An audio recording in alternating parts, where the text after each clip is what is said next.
Selamat datang kembali di pembahasan mendalam kita. Kali ini sumber yang Anda berikan membawa kita ke area yang cukup menantang ya. Betul. Bagaimana caranya kita tetap atau malah bisa meningkatkan karisma saat situasi lagi sulit. Kita bakal fokus ke buku Olivia Fox-Cabane, The Charisma Myth, terutama bab 10 soal situasi sulit. Anda mungkin pernah kan ada di posisi yang canggung gitu. Harus kasih kabar nggak enak, atau kasih kritik, atau ya berhadapan sama orang yang rasanya, nguras energi banget. Pasti pernah lah ya. Nah, misi kita hari ini, dari sumber ini, adalah membekali Anda semua dengan strategi praktis, biar nggak cuma bisa lewat aja momen sulit itu. Tapi siapa tahu, hubungannya malah jadi lebih kuat. Oke, kita mulai aja pembahasannya ya. Tepat sekali. Situasi sulit itu sering banget jadi ujian sejati ya buat kemampuan interpersonal kita. Tapi yang menarik dari sumber ini, cara pandangnya itu loh. Gimana tuh? Momen-momen ini tuh bukan cuma rintangan, tapi bisa jadi peluang emas. Serius, dengan pendekatan yang pas, yang akarnya ya dari fondasi karisma itu sendiri. Kehadiran, kekuatan, kehangatan itu ya. Nah, itu dia. Presence, power, sama warmth. Kita bisa mengubah potensi gesekan jadi jembatan koneksi. Ini bukan sulap ya, tapi beneran keterampilan yang bisa dipelajari kok. Oke, menarik. Mari kita mulai dari yang paling sering dihadapi deh, orang sulit. Tipe-tipe yang egonya gede, atau kritis melulu, atau sengaja gitu cari gara-gara. Iya. Sumber ini kan cerita soal Peter ya, seorang chairman global yang pusing sama dewan direksinya. Dia bilang kayak lagi menggembalakan kucing, penuh ego, susah banget diarahkan. Gimana tuh dia ngatasinnya? Nah, si Peter ini cerdik. Dia nggak langsung hajar semua barengan.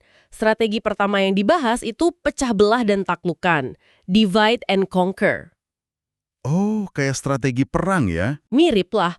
Logikanya simpel aja sih. Ngadepin dinamika grup itu jauh lebih ribet daripada ngadepin satu-satu. Tiap orang kan beda-beda tuh. Pemicunya, kebutuhannya. Iya juga ya. Jadi Peter itu nyamperin tiap CEO negara satu persatu. Dia bikin pendekatan persuasi yang beda buat masing-masing. Gayanya disesuaiin. Contohnya? Misalnya nih, buat kepala cabang Spanyol yang ngerasa nggak didengerin, Peter pakai fokus charism. Artinya, dia bener-bener dengerin, fokus penuh, sampai orang itu ngerasa, wah saya didengerin nih, dipahami. Baru deh Peter masukin agendanya. Jadi didengarkan dulu, baru bicara. Betul, ini nunjukin pentingnya kita fleksibel, kapan pakai karisma fokus, kapan pakai kebaikan hati, kindness, kapan pakai otoritas authority, tergantung situasi dan orangnya. Pendekatan individual gitu masuk akal banget sih. Tapi ada teknik lain nih yang disebut efek Ben Franklin. Ini kok kedengerannya agak aneh ya? Iya emang. Kita malah minta bantuan ke orang yang mungkin nggak sejalan sama kita. Bukannya itu malah kelihatan lemah? Nah, kedengerannya emang gitu, tapi ini psikologinya cerdik banget loh. Si Benjamin Franklin sendiri ngalamin. Oh ya? Gimana ceritanya? Dia pernah pinjem buku langka dari seorang legislator yang nggak suka sama dia lah. Setelah bukunya dibalikin, plus ucapan terima kasih yang tulus, hubungan mereka jadi baik, signifikan loh baiknya. Kok bisa? Karena orang itu si legislator tadi perlu merasionalisasi tindakannya sendiri. Otak bawah sadarnya bilang, loh aku kan udah nolong dia. Berarti ya aku sebenarnya suka dong sama dia. Namanya disonansi kognitif. Oh, jadi biar tindakan sama pikirannya konsisten gitu ya? Tepat. Kita cenderung nyocokin sikap biar konsisten sama perilaku kita. Nah, Anda bisa pakai ini. Minta tolong hal kecil aja. Atau yang lebih halus lagi nih, minta pendapat mereka. Minta pendapat. Kenapa pendapat? Karena ngasih pendapat itu rasanya lebih ringan daripada ngasih bantuan fisik atau materi. Dan bikin orang merasa dihargai juga kan, keahliannya diakui gitu. Wah, iya juga ya. Jadi bukan cuma minta tolong, tapi lebih ke memicu mekanisme psikologis mereka ya. Ada cara lain nggak buat terapin ini? Ada. Bisa juga dengan ngingetin mereka soal bantuan yang pernah mereka kasih dulu. Oh, diungkit lagi gitu. Bukan diungkit negatif ya, tapi ucapin terima kasih lagi. Yang spesifik, yang personal. Tekankan kalau itu pilihan mereka untuk bantu, dan Anda hargai banget usaha mereka. Oke. Efeknya apa? Ini bikin mereka ngerasa udah investasi ke Anda atau ke ide Anda. Ingat kutipan John Kenneth Galbraith di buku ini? Orang tuh lebih seneng ngebuktiin kalau keputusan masa lalunya benar daripada harus ngubah pikirannya. Oh, Jadi pas Anda ingetin kebaikan mereka, mereka jadi cenderung ngelihat Anda atau ide Anda positif. Biar apa? Biar tindakan baik mereka di masa lalu itu terasa valid, nggak salah gitu loh. Jadi, biar mereka konsisten sama citra diri mereka sebagai orang baik atau penolong ya? Cerdas, cerdas. Terus, gimana kalau pendekatan yang lebih langsung? Pujian gitu. Dale Carnegie kan bilang kita semua haus apresiasi tulus. Dan sains modern setuju banget, pujian tulus itu efektif. Tapi ya itu tadi, kuncinya. Spesifik dan personal. Bukan cuman, wah kerja bagus, gitu aja. Terus gimana dong? Kasih contoh spesifik. Misalnya, saya kagum banget tadi lihat cara Anda tetap tenang pas klien marah-marah. Itu ngebantu banget loh buat nenangin situasi. Semakin Anda tunjukin dampak positif spesifik tindakan mereka ke Anda atau tim, makin mereka ngerasa punya andil, rasa ownership-nya tumbuh. Oke, spesifik dan personal. Dan ini berlaku sebaliknya juga. Hati-hati, jangan sampai bikin orang merasa salah atau buruk. Sumber ini ngingetin, Al Capone aja ngeliat dirinya pahlawan kok. Maksudnya? Kalau Anda bikin seseorang merasa bersalah karena udah nyakitin Anda risiko loh, mereka malah bisa mikir, emang dia pantas digituin, cuma buat ngurangin rasa bersalah mereka sendiri, rasionalisasi lagi. Waduh, bahaya juga ya. Niat baik malah jadi bumerang. Tapi, gimana kalau pas ngadepin orang sulit ini, malah kita yang kepancing emosi? Rasa kesel, marah, itu kan bisa nutupin karisma kita ya. Oh, tentu saja. Banget malah. Nah, disinilah pentingnya kita ngelola kondisi internal kita sendiri. Dr. Redford Williams nyebut kemarahan itu kayak racun dosis kecil. Terus ngelawannya gimana? Lawannya, menurut sumber ini ya, banjiri sistem kita pakai hormon positif kayak oksitosin. Caranya lewat empati dan belas kasih. Empati ke orang yang bikin kesal. Susah nggak tuh? Ya, memang butuh latihan. Tapi ini bukan berarti kita setuju sama perilaku mereka ya. Ini strategi buat diri kita sendiri. Biar kita nggak keracunan emosi negatif. Coba pakai alat dari bab sebelumnya di buku itu. Yang visualisasi itu ya? Iya. Coba bayangin orang itu lagi rapuh, mungkin lagi ada masalah pribadi berat, baru kehilangan orang tua misalnya. Atau bayangin aja dia kayak anak kecil di balik sikapnya belinya itu. Tujuannya apa? Biar kita terlindung dari racun emosi negatif dan pikiran kita tetap jernih. Jadi semacam perisai mental gitu ya? Biar nggak ikut ke bawah arus negatif mereka. Tepat. Dan di momen inilah kindness karisma kebaikan hati jadi senjata ampuh. Fokusnya itu memancarkan kehangatan dan kepedulian, nggak peduli respons orang lain gimana. Ada contohnya? Ada. Si Maria di buku itu. Dia kesel banget sama rekan kerjanya. Buat ngatasinnya, dia lakuin beberapa hal. Dia nulis surat unek-unek gitu, tapi nggak dikirim. Cuma buat ngeluarin aja ya? Zooming out, ngelihat masalah dari jauh biar kelihatan lebih kecil. Dan yang agak unik, pas rapat, dia bayangin rekannya itu punya sayap malaikat. Serius? Sayap malaikat? Iya, mungkin kedengeran konyol ya, tapi itu ngebantu dia jaga ketenangan dan kehangatan internalnya. Dan itu akhirnya kelihatan dari luar. Ngelola emosi diri ini kayaknya penting juga ya pas kita harus nyampein berita buruk. Ini juga situasi yang sering bikin gak enak banget. Oh iya banget. Di buku kan ada contoh pesan suara Susan ke Xavier. Isinya negatif semua, berita buruk, menghina. Itu malah bikin Xavier mikir yang gak enggak kan? Karena ambigu dan mancing jebakan gajah putih. Persis. Kesalahan Susan itu, dia nggak sadar udah nyiptain asosiasi negatif antara dirinya sama berita buruk itu. Ingat ungkapan jangan tembak pembawa pesan? Itu ada benernya secara psikologis. Orang jadi nggak suka sama kita gara-gara berita yang kita bawa ya? Bisa jadi, orang cenderung ngasosiasiin kita sama perasaan yang kita timbulkan ke mereka. Makanya, pas mau nyampein berita buruk, persiapannya krusial banget. Apa aja tuh persiapannya? Pertama, setting atau latarnya. Pilih tempat yang nyaman, private, jangan di tempat ramai atau berisik. Lingkungan fisik itu ngaruh ke penerimaan pesan sulit loh. Oke, tempat yang nyaman. Terus? Kedua, tingkatkan kenyamanan fisik. Ini menarik nih sarannya. Sediain alat peraga, sesuatu yang bisa dipegang, dimainin gitu, kayak Play-Doh atau bola stres. Buat apa tuh? Buat ngasih mereka fokus, mengalih pas lagi ngerasa nggak nyaman denger beritanya. Atau bisa juga ciptain suasana tenang, pakai lampu agak redup atau musik latar yang pelan banget. Menarik. Ada lagi? Ketiga, ya jelas, pakai karisma kebaikan hati. Tunjukin kehangatan, kepedulian, empati, dan ini berlaku buat diri Anda juga. Pakai self-compassion biar Anda juga tetap tenang dan bisa suportif. Oke, Persiapan matang ya kuncinya. Nah, situasi sulit berikutnya. Ngasih kritik. Aduh, ini juga susah. Kata Franklin Jones tadi, kritik jujur itu sulit diterima. Gimana caranya biar kritik kita itu membangun, nggak malah bikin orang defensif atau sakit hati? Iya, ini seni banget sih. Sumber ini ngasih pendekatan yang cukup sistematis. Tapi intinya di persiapan mental sama cara ngomongnya. Coba kita urai ya. Boleh, boleh. Dia berkembang.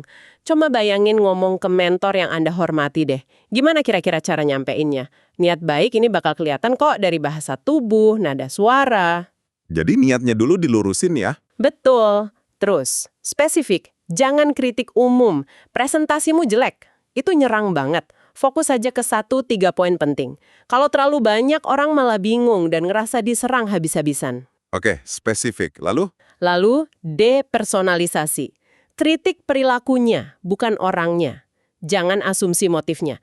Kenapa sih kamu males banget nyiapin ini? Ganti jadi fokus ke fakta dan dampaknya. Pas slide presentasi baru siap mepet banget, saya jadi khawatir persiapan kita kurang matang. Fokus ke perilaku dan dampak ya, bukan ngejudge orangnya. Dan lebih bagus lagi kalau langsung fokus ke solusi ke depan. Buat proyek berikutnya, saya bakal senang banget kalau materinya bisa final beberapa hari sebelumnya. Jadi nggak debat siapa salah, siapa benar. Oke, terus apa lagi? Seringnya efektif juga kalau diawali dengan yang Positif. ini bukan sekitar basa-basi metode sandwich ya, tapi tujuannya nunjukin kalau Anda lihat gambaran utuh kok. Anda akui kontribusi positif dia, dan masalah ini cuma sebagian kecil aja, sifatnya sementara. Biar nggak ngerasa dihakimi total gitu ya. Iya, terus sebutin juga tindakan yang diinginkan itu apa, yang jelas. Fokus ke apa yang Anda mau dia lakukan, bukan apa yang nggak Anda mau. Kalau bilang, jangan taruh kacang di telinga, malah kepikiran kan? Mending bilang apa yang seharusnya. Oke, ada lagi? Terakhir, sambil ngomong, pantau tanda-tanda defensif. Lihat bahasa tubuhnya, dengerin nada suaranya. Kalau kelihatan mulai nutup atau nadanya naik, naikin lagi level kehangatan Anda. Bisa verbal, bisa non-verbal. Aktifin lagi niat baik tadi biar kelihatan di muka. Nanti neuron cermin dia bisa ngerespons positif. Ingat, tujuannya kan perbaikan, bukan menang debat. Wah, lengkap banget nih langkah-langkahnya. Lalu gimana kalau sebaliknya? Kita yang salah, kita yang harus minta maaf. Ini kan juga butuh karisma ya, biar permintaan maafnya diterima, tulus gitu. Betul. Minta maaf yang karismatik itu menurut sumber ini juga butuh keseimbangan 3 pilar tadi. Kehadiran, kehangatan, kekuatan lagi. Iya. Pertama, kehadiran. Artinya, dengerin dulu keluhan dia. Bener-bener dengerin, jangan nyela, jangan siapin pembelaan di kepala. Tunjukin Anda hadir buat ngertiin perasaan dia. Oke, dengerin dulu. Kedua, kehangatan. Tunjukin penyesalan yang tulus, tunjukin empati sama perasaannya, validasi emosinya. Bilang aja, saya ngerti kok kenapa Anda kecewa, atau saya paham Anda pasti marah. Mengakui perasaannya ya. Benar. Ketiga, kekuatan. Ini bukan dominasi ya, tapi ambil tanggung jawab. Akui bagian salah Anda, terus jelasin langkah konkret buat perbaikin atau mastiin itu nggak keulang lagi.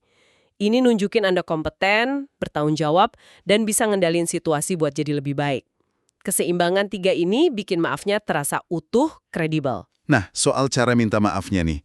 Lebih bagus langsung, telepon, atau email aja cukup? Itu juga perlu dipikirin matang-matang. Tergantung seberapa serius masalahnya, hubungan Anda sama dia gimana, dan apa yang mau dicapai. Bedanya apa? Tatap muka itu bandwidth komunikasinya paling kaya. Bahasa tubuh, ekspresi muka, nada suara, semua main. Email Anda bisa mikir kata-katanya hati-hati banget, tapi ya itu nggak ada nonverbalnya, gampang salah paham. Telepon di tengah-tengah, ada nada suara tapi nggak ada visual. Jadi pilih yang paling pas ya. Iya, pilih yang paling memungkinkan Anda nyampein kehadiran, kehangatan, sama kekuatan tadi secara efektif sesuai konteksnya. Oke, masuk akal. Nah, pertanyaan terakhir nih. Gimana kita terapin semua ini kalau komunikasinya nggak ada visual sama sekali? Kayak lewat telepon atau email gitu. Kayaknya lebih susah ya. Prinsip dasarnya sih sebenarnya sama aja. Kuncinya selalu mulai dari ngelola kondisi internal kita. Maksudnya? Sebelum nelpon atau ngetik email buat urusan sulit, ambil waktu bentar deh. Masuk dulu ke kondisi mental yang Anda mau. Mau lebih hangat, lebih percaya diri, lebih tenang. Pakai visualisasi atau teknik internal yang udah kita bahas. Jadi siapin mental dulu ya. Iya. Pas ditelepon, biasain tanya dulu, lagi sibuk nggak? Bisa ngobrol bentar? Jangan asumsi dia lagi santai atau moodnya bagus. Terus pas ngobrol, dengerinnya fokus 100%. Jangan sambil makan, ngetik, atau browsing. Jeda sedikit aja di respon Anda itu kerasa banget loh, kayak Anda nggak benar-benar dengerin. Terus soal senyum pas nelpon itu beneran ngaruh. Agak aneh ya kedengerannya. Haha, percaya deh itu beneran ngaruh. Senyum itu secara fisik mengubah bentuk rongga mulut sama tenggorokan. Suara Anda jadi kedengeran lebih anget, lebih ramah di ujung sana. Coba aja deh nanti. Oh, oke. Baru tahu. Pakai nada profesional, mungkin agak formal dikit. Begitu tahu siapa yang nelpon, langsung deh angetin suara Anda, bikin dia ngerasa spesial, disambut gitu. Wah, trik bagus tuh. Terus kalau email gimana? Email kan sering banget dingin ya. Gampang salah paham nadanya. Kalau email, kuncinya bikin jadi reader-centric. Fokus ke pembaca Anda, bukan ke saya atau kami. Coba deh tes Stabilo yang disaranin buku itu. Tes Stabilo. Iya, tandain kalimat yang nyebutin pembaca atau kebutuhan dia pakai warna E. Terus kalimat yang nyebutin Anda atau perusahaan Anda pakai warna B. Idealnya warna E harus lebih banyak. Terus bikin ringkes dan padat. Jangan bertele-tele ya. Betul. Ingat kata Saint-Exupéry, sempurna itu bukan pas nggak ada lagi yang bisa ditambahin, tapi pas nggak ada lagi yang bisa dikurangin. Tiap kata harus ada gunanya, tujuannya. Kasih nilai tinggi buat pembaca info kayak perasaan baik tapi dengan biaya perhatian yang seminimal mungkin. Oke, jadi kalau disimpulin nih, ngadapin situasi sulit itu bukan berarti karisma kita otomatis hilang ya. Malah, sumber ini nunjukin kalau momen-momen ini tuh kesempatan buat kita pakai alat-alat karisma secara sadar. Betul banget. Dengan empati, apresiasi spesifik, cara kita ngebungkus pesan, bahkan teknik kayak efek Ben Franklin tadi, kita bisa ubah potensi gesekan jadi hubungan yang lebih kuat malah. Ana ngerangkumnya bagus banget. Ini bukan cuma soal selamat dari situasi sulit, tapi make moment itu buat bangun fondasi kepercayaan yang lebih dalam. Intinya ya balik lagi ke kemampuan kita ngelola kondisi internal, pikiran, emosi biar kita bisa secara sadar nunjukin kombinasi kehadiran, kekuatan, dan kehangatan yang pas. Terutama pas lagi di bawah tekanan. Menguasai diri dulu ya, baru bisa menguasai situasi di luar. Nah itu dia. Dan mungkin sebagai penutup nih, ada satu hal buat Anda renungkan. Menguasai interaksi sulit ini bukan cuma soal menghindar dari masalah, tapi justru secara aktif membangun fondasi kepercayaan yang lebih kokoh. Coba deh pikirin, ada nggak sih percakapan sulit yang mungkin selama ini Anda hindari? Pasti ada aja ya. Nah, gimana kalau Anda coba deketin lagi percakapan itu? Mungkin cuma dengan menerapkan satu aja teknik atau prinsip yang kita bahas hari ini. Sekecil apapun itu, kira-kira hasilnya bakal beda nggak ya? Wah, itu pertanyaan bagus buat dibawa pulang. Terima kasih banyak sudah menyimak pembahasan mendalam kita kali ini.